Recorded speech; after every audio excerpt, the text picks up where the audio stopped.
You know, it's crazy how much I come alive just by getting out here, being in this environment, doing the basic chores. That's it.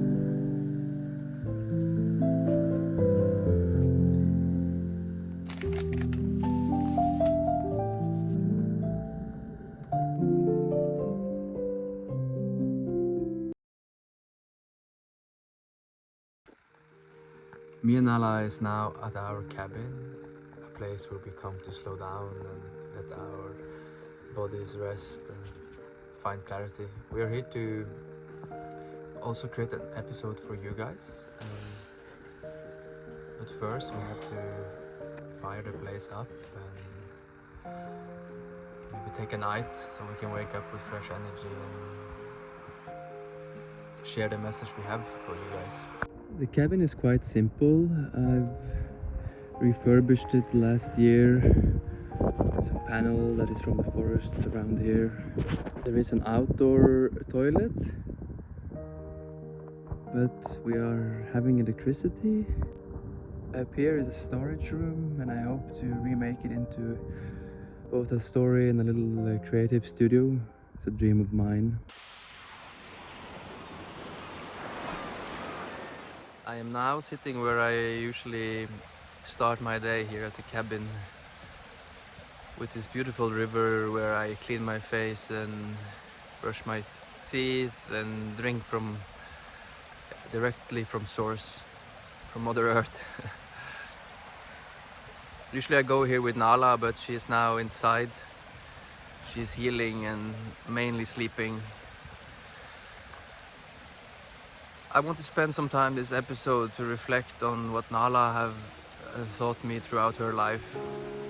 From her baby steps as a puppy, she showed me that boundaries equals safety, and saying no is actually saying yes to love and to care sometimes. And Nala has also been mirroring all her upbringing, my own aggression and frustration and what has been locked inside of myself that has been projected towards Nala. And I've seen how that has affected her, and in my own process of resolving these things in myself, I have been able to create more safety for Nala. So she's shown me the way. She's been lighting up the path, basically. She's also been showing me how to enjoy the mountains without the GPS and explore every step and every breath and every corner. She loves going to the top, but not to be there first or to chase anything, but more explore and see what is around the next corner. I've been looking into ways to slow down my life for a longer time, and now through the accident of Nala, it's like paradoxical. Someone else and caring for someone else that's allowing me to really slow down. So through helping others, I really get what I need myself. So this thing with Nala was another teaching.